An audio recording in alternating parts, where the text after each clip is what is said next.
life is winning in America. Life is winning in America. Life is winning in America. Life is winning in America. In case you don't know this already, Life is winning. the annual Knights of Columbus Marist poll was released showing American attitudes towards preborn child killing. And the results are, 1, not surprising, and 2, show a failure to convert the culture by not only pro-life efforts in collusion with government, but the church hierarchy as well.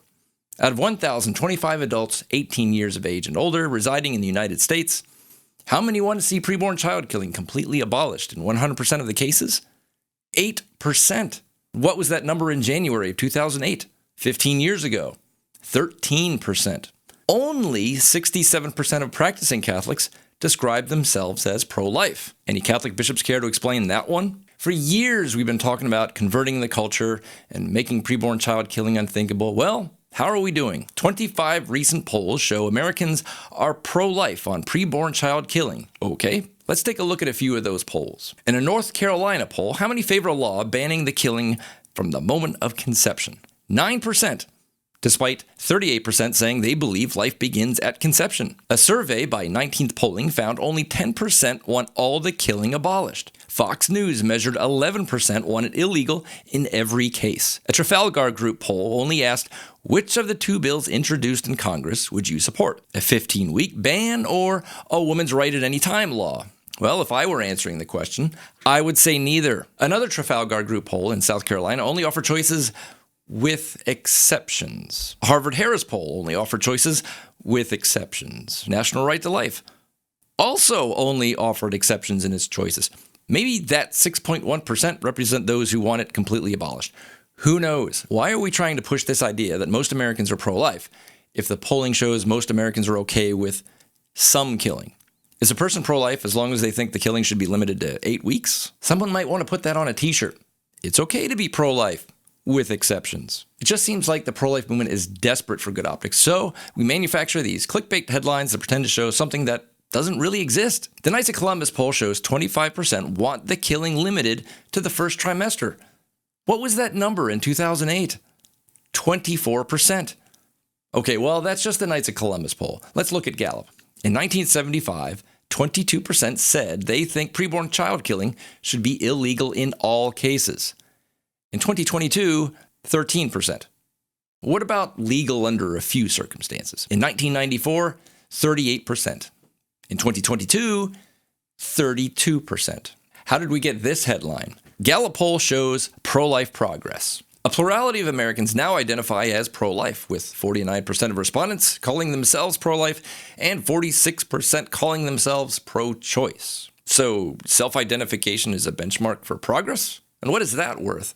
I, too, am pro-life. Wrapping together people who oppose most killing with people who oppose all killing, that's just ridiculous. I mean, what's the advantage? I mean, it makes a good newsletter, I suppose, but when it comes to building alliances around equal protection and constitutional personhood, none of the people who support some killing are going to join a cause that ends all killing. Most of the movement abandoned the no exceptions, no compromise, total protection principle decades ago. Lawmakers demanded compromise, so the movement accommodated them. Now the movement demands compromise because it isn't about doing the right thing anymore. It's about doing the winnable thing. A compromise law in Texas led to the deciding of Roe v. Wade. Then a compromise law in Texas led to the overturning of Roe v. Wade. Now we're placed in this position of states deciding who lives and who dies. Texas has banned nearly all the preborn child killing. I guess that's pro-life progress, but that only lasts until the state legislature turns blue and Texans elect a Democratic governor. Preborn children in Texas don't have equal protection. They only have a stay of execution. Pro-life thought leaders explore how to change hearts and minds post-Roe. Well, we know how that's going. Life is winning in America. We as a movement are not taking the killing of preborn children seriously. When we prop up individuals who support contraception, IVF, and the killing of preborn children conceived in rape and incest, we are not taking the killing of preborn children seriously. When we insist that Planned Parenthood widen its halls, widen its doors, or be within 30 miles of a hospital before it can kill, we're not taking the killing of preborn children seriously. When we label bans as pro-life, even when they allow for the murder of children whose hearts are too small to be machine detected or who haven't reached the age of 8 weeks, or are too small to feel the pain of their arms and legs getting ripped off. We're not taking the murder of preborn children seriously. And it's not just the movement, it's those in the church hierarchy as well. When church leaders say climate change and gun control are on the same level as the deliberate destruction of preborn human children, they're not taking it seriously. If the United States had a policy that said it was okay to pick off people with rifles as they tried entering the country illegally, then we would have something on the same level as preborn child killing. But that isn't American policy. Preborn child killing is. And when church leaders don't take it seriously, Christians don't take it seriously. And that's why we have decades and decades of polling that shows no change when it comes to American attitudes towards the mass-scale slaughter. We're not going to change the culture by putting it to a popular vote. Personhood measures have been tried in Colorado, Mississippi, North Dakota.